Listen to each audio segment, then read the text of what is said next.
relaxed and the rivers whisper ancient secrets, there lived a princess named Kemdelim. Kemdelim was renowned throughout the land for her unparalleled beauty.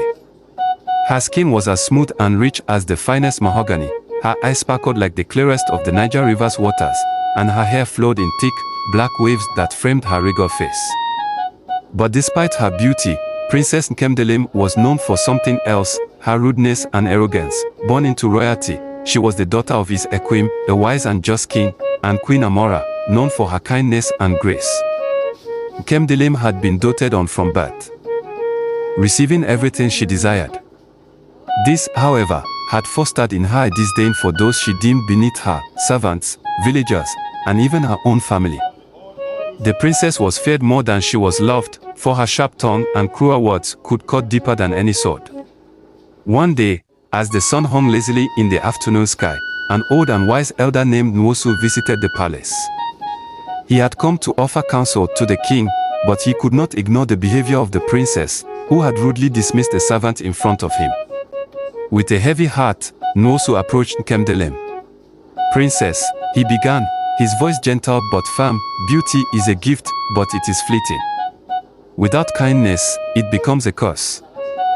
I see greatness in you, but your heart is closed to the goodness within." Kemdelim scoffed, rolling her eyes. "What does an old man like you know of greatness? My beauty and my father's power are all I need. Leave me, and take your foolish words with you." Nwosu sighed and nodded, his wise eyes filled with sadness. "A lesson unlearned will return to the teacher, princess. I pray you learn yours before it is too late." With that, the elder departed, leaving the princess to her arrogance. Kemdelim grew older. Many suitors came to seek her hand in marriage, drawn by tales of her beauty. Kings, warriors, and worthy traders from far and wide brought gifts of gold, rare spices, and second fabrics. But Kemdelim was never satisfied. She mocked their gifts, belittled their status, and sent them away in humiliation. Her father is a queen, grew concerned. "My daughter," he said one evening, "you cannot turn away every suitor. Our people grew weary of your pride, and I fear that your rudeness will lead to sorrow." But Kemdelim paid no heed to her father's words. "I will marry only a man who is my equal in beauty and power," she declared. "None of these men are worthy of me." The spirits were of Kemdelim's behavior reached the ears of the spirits who watched over the land. They were displeased by her arrogance and decided to teach her a lesson. One night, as Kemdelim slept, she was visited by a spirit in the form of a majestic lion. Kemdelim, the lion spoke, its voice echoing like thunder, "You have been blessed with beauty, but you have squandered the blessings of humility and kindness. You will be tested, and if you fail, you will lose everything you hold dear." The princess, still defiant even in her dreams, laughed at the lion. "No spirit can frighten me. I am the most beautiful woman in all the land, and none can take that from me." The lion's eyes glowed with a fierce light. "We shall see," it said, before vanishing into the night. The next morning, Kemdelim awoke to find her beauty untouched, but as she walked through the palace, she noticed that the servants avoided her gaze more than usual. When she looked into their eyes, she saw not fear or admiration, but pity. Confused and angered, she demanded to know what was wrong, but none would answer her. Days passed, and the princess began to notice that her beauty, once so celebrated, was now being ignored. People no longer show out how it compliments, suitors no longer came to the palace. Even a father and mother seemed distant, their faces lined with worry. Desperate to understand what was happening, Kemdelim sought out the old elder, Nwosu. When she found him, he looked at her with sad eyes. "Princess, the spirits have given you a chance to redeem yourself," he said. "But only if you find the true meaning of beauty." Kemdelim, now frightened, asked, "What must I do?"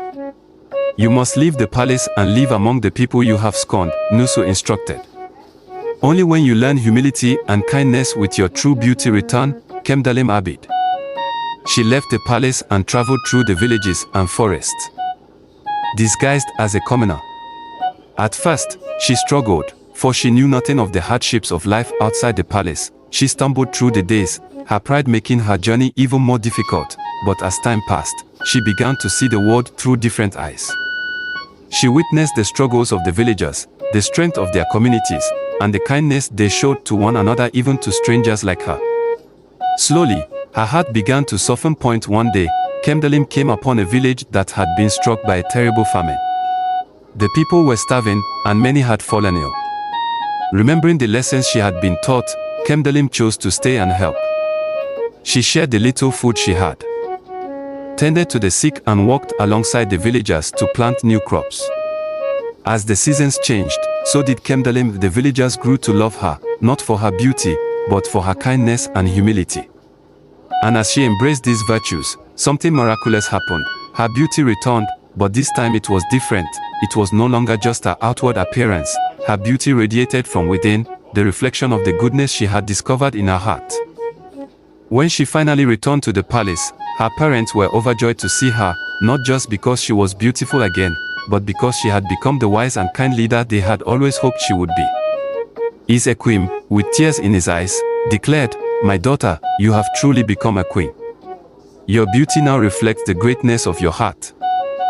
Kemdalim smiled, understanding at last the lesson the spirits had tried to teach her. She ruled alongside her father with grace and wisdom, and the kingdom flourished under her reign. And so, the tale of Princess Kemdalim was told for generations, a story of how true beauty comes from the heart, and how even the most stubborn of souls can learn the value of humility and kindness. Thanks for watching. Please do well to smash on that subscribe button, and please follow my page for more interesting stories like this. And do not also forget to like.